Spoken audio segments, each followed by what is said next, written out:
गोविंद दियो बताए कबीरा।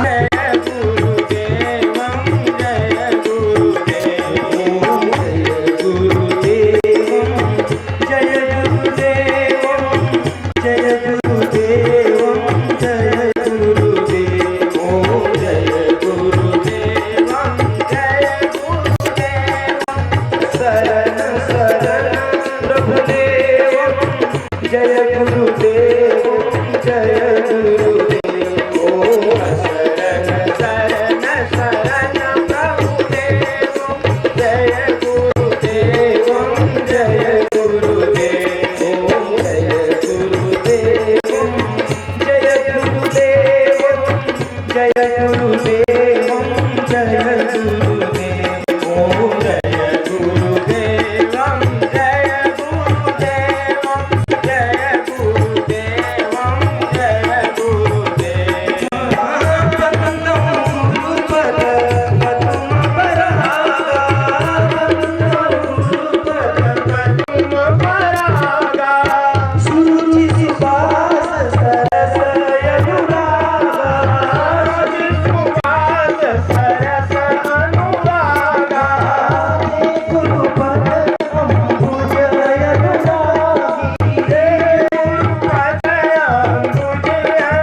शादी पड़ गई। सेवरी अपने सहेलियों के साथ घूम रही थी और सेवरी का पिता भीलों का राजा था। भीलों का राजा था तो सेवरी ने देखा तो काले रंग के, जिनको कृष्ण मृग कहा जाता है, काले रंग के मृगों का झुंड कटघरा टाइप का झाड़ बना करके उसी में सब थे। अपने सहेलियों के साथ वो भी चली गई वहां घूमते घूमते।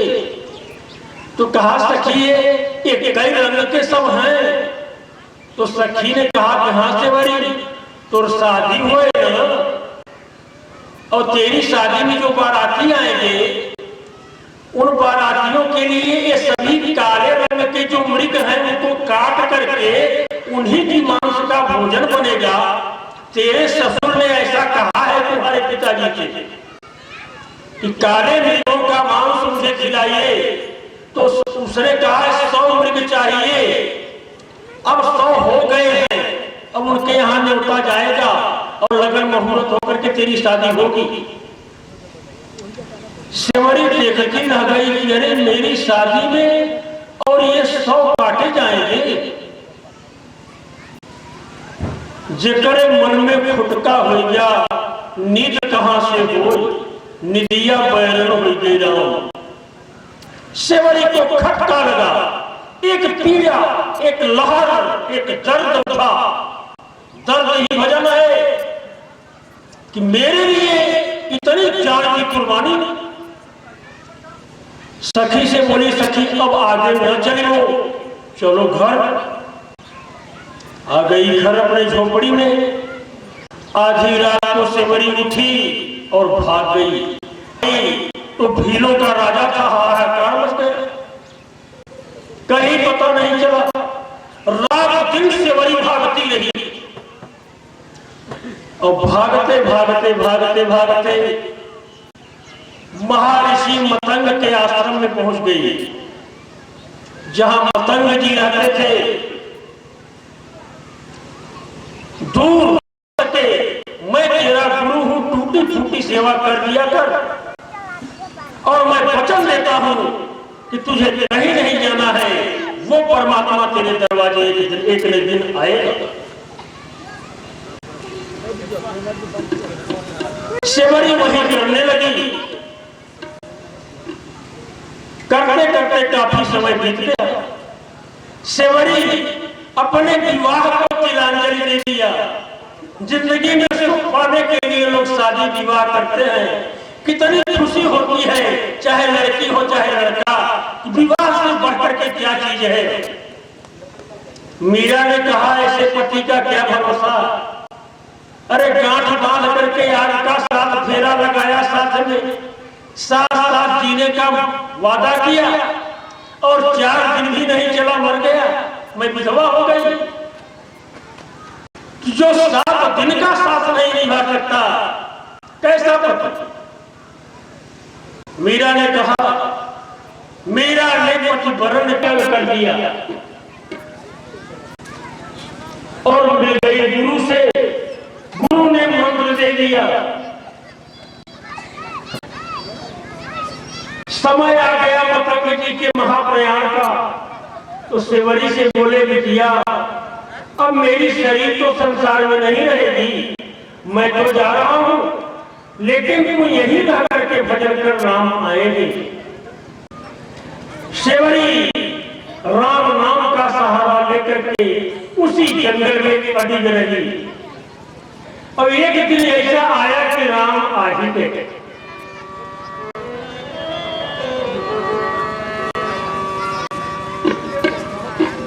और जब राम को आया हुआ देखा सेवरी दीख राम घर आए। सेवरी देखी राम घर आए। मुनि के वचन समझिए भाई। मुनि के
चाहे मुसलमान, चाहे मुसहरा हो, चाहे ब्राह्मण, चाहे यहाँ का हो, चाहे अमेरिका का, चाहे रूस का, चाहे चीन का, चाहे जापान का, कहीं का भी हो, परमात्मा कहता है कि सब मम प्रिय, सब मम प्रिय, सब ममोपजाए शिव पावनी सहज स्वरूपा।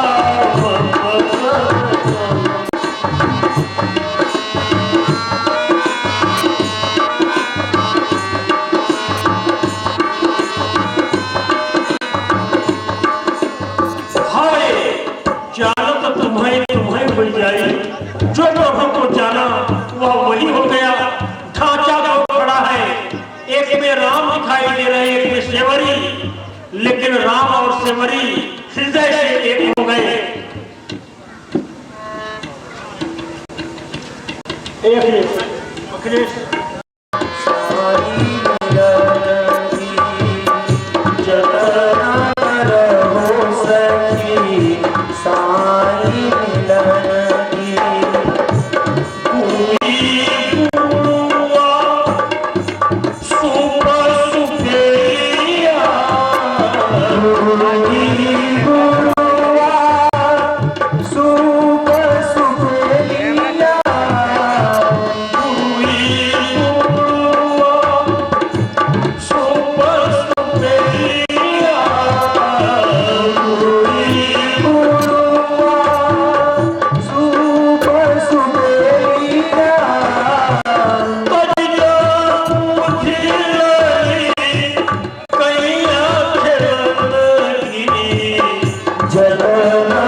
देवी देवता कहाँ रहते हैं?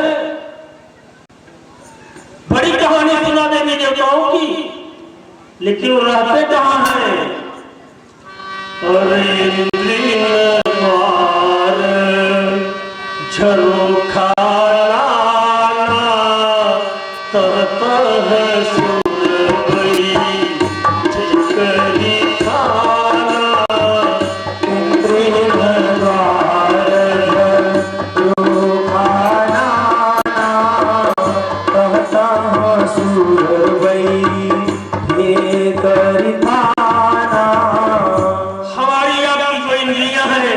देवताओं का इन्हीं इंद्रियों पर निवास है। तो जो खुद ही सहारा लेते हैं, गैरों को सहारा क्या देंगे? जो डूब रहे हैं साहिल में, गैरों को किनारा क्या देंगे? भगवान गीता में कहते हैं कि जिन जिन देवी देवताओं में आस्था रख करके हम उनकी पूजा करते हैं, वहां देवी देवता के नाम की कोई चीज नहीं होती है, बल्कि उनके पीछे से खड़ा होकर के, उस मूर्ति के पीछे से खड़ा होकर के इसके फल प्रदान करने वाला एक मैं हूं। तो कवि ने कहा, दाता देवी देवता सबकी आयु है, अपनी आयु भोग करके सब चले जाते हैं। अकाल पुरुष है तो एक परमात्मा जो कि काल को भी खा जाता है। सब देवी देवताओं को बनाने वाला ब्रह्मा 4 अरब 32 करोड़ वर्ष का एक कल्प होता है।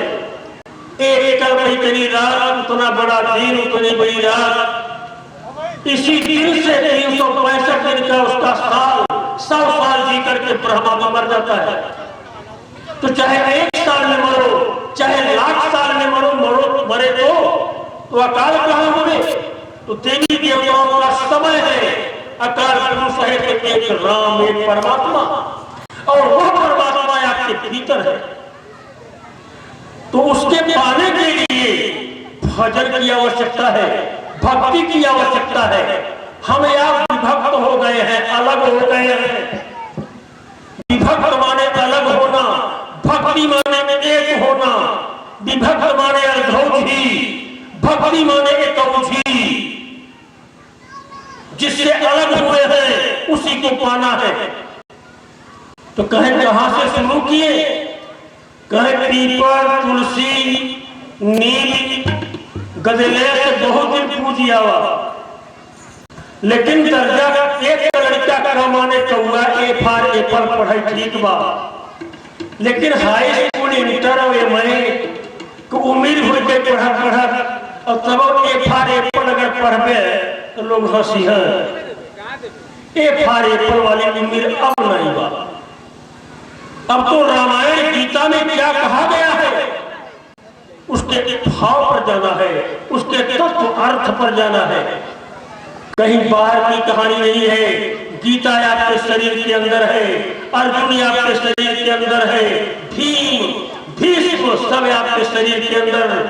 महाराज की लिखी हुई यथार्थ गीता भाष्य पढ़ लीजिए। पूरा रामचरितमानस आपके शरीर के अंदर है। आप ही कब रावण है, आप ही कब राम हो जाते हैं। आपके भीतर कौन सी वृत्ति आई तो अंगद हावी है, कौन सी वृत्ति आई तो हनुमान हावी है, कौन सी वृत्ति आई तो मेघनाद हावी है। मंच एक ही है, उसी मंच पर राम रावण दोनों की लीला चल रही है। इस मंच पर बहुत नाटक कर चुके, लेकिन हृदय के मंच में प्रवेश कीजिए और बिना गुरु की कृपा से असंभव है। तो भगवान राम ने भक्ति के लिए कहा, किसी देवी देवता का नाम नहीं लिया। अगर भजन में भक्ति में प्रवेश करना है तो क्या करना होगा? रामचरितमानस आप लोग खूब पढ़े हैं, चौपैया याद बा, लेकिन आज तो होश में सुन लो कि कौनो देवी देवता का नाम बताएं भगवान राम से वरी से। भजन की शुरुआत कहां से हुई?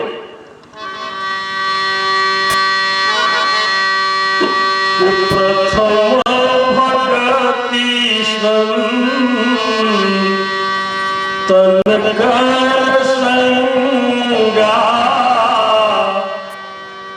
दूसरी कथा संगा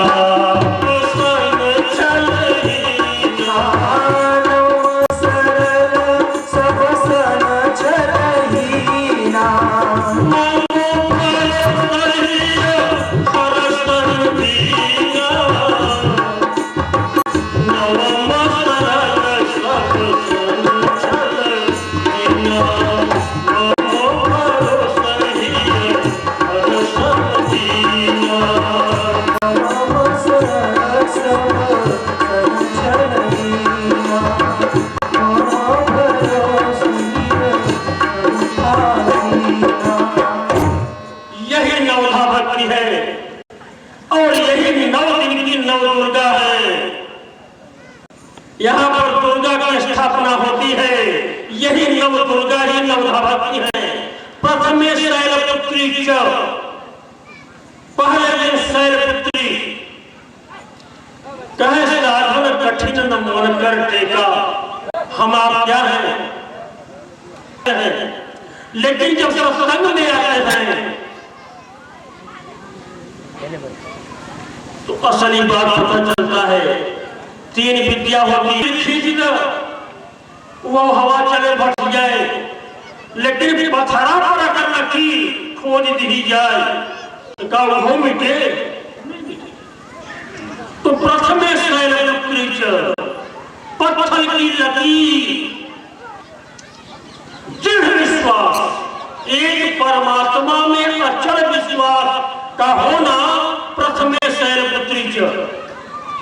जब शैलपुत्री माने पार्वती शंकर के लिए तपस्या कर रही है तो सप्तऋषि आयन बिगाड़े बदे दिया कहे अरे क्या तू बउहा बदे तपस्या करत हो, नंगा इधर खाए ठिकान बा न पिए ठिकान बा, चलो तोहार दिया विष्णु से करवा गई। पार्वती ने कहा महाराज अगर तुम्हें बजे के ऐसे अगुवाई करे के बाद बहुत कन्या वायु संसार में बड़ा फरमा है, जाए के अगुवाई कर, लेकिन हम अपने गुरु को बात करता जौने शंकर बदे हम तपस्या कर रही है, एक बार पति भी हो जाए, अगर उस शंकर तपस्या मत करो तब वो छोड़ो। मैं जिनको पति रूप में पाना चाहती हूँ अगर वो भी आकर के कह दे उनकी भी बात नहीं मानूंगी। क्यों?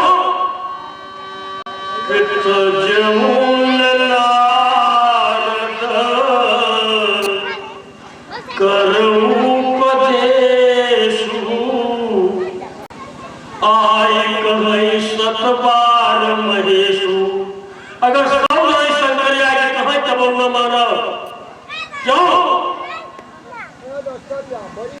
कि गुरु के वचन प्रतीति न जाई, सपने हो सुलभन सुखी दिखाई।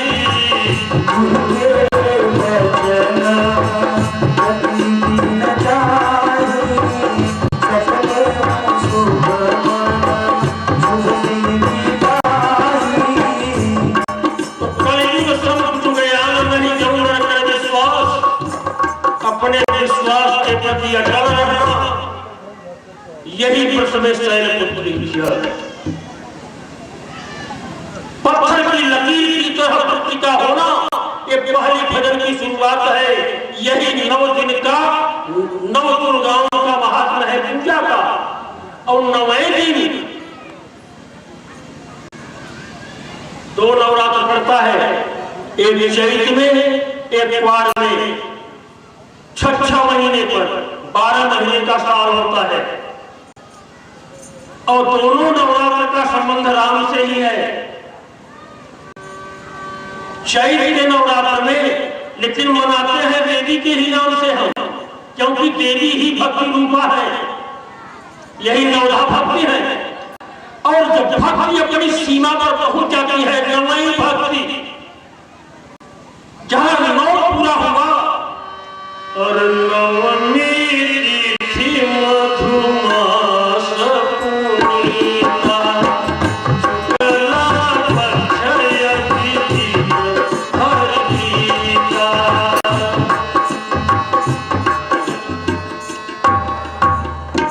तो चौथ चैत की रामनवमी पर राम का जन्म होता है नवरात्र में ही। और ग्वार के नवरात्र के बाद विजयदशमी पर रावण पर विजय प्राप्त करते हैं। भाव ये कि जहां हृदय में राम का प्राकट्य हुआ तो रावण पर यानी मोह पर विजय से बदलाव नहीं कर सकते हैं। और कोई आप लाख प्रयास करें और महाराज दशरथ के रहते कभी राम राज्य नहीं हो सकता, और दशरथ भी जीते रावण नहीं बन सकता। कई एक प्रश्न है रामचरितमानस के, खैर समय मिलेगा तो आगे इन पर भी चर्चा होगी, लेकिन मेरे प्रश्न पर आ जाइए कि मीन मरई गई जल में कबहू न मरई चलो थर पाए। हमारा आपका मन ही मछली है, मीन मन मछली, हमारा आपका मन ही मछली है। और ये गहरे पानी माने मर जाएगा। गहरा पानी माने एक परमात्मा की पूजा।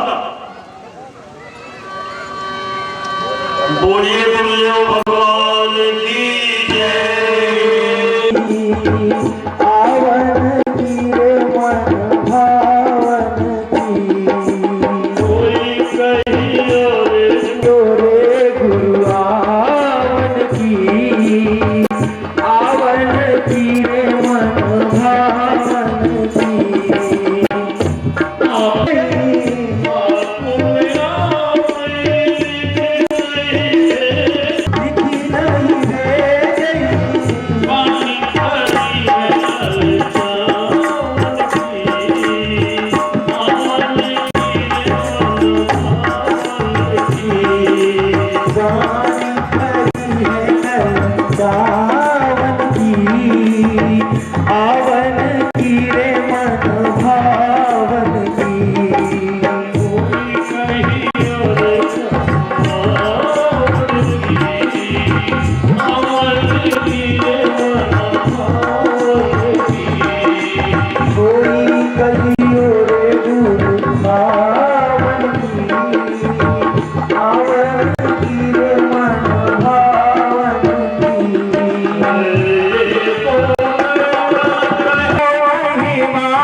हेलो, बोलिए गुरुदेव भगवान की।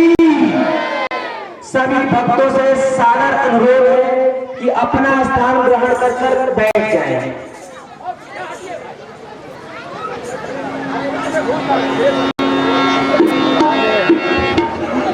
बोलिए गुरुदेव भगवान की जय।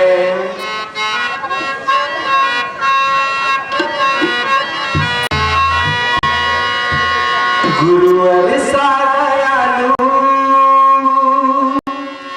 गुरुवर सा दयालु नहीं है कोई और। सौंप दे इनके हाथों में अपनी जीवन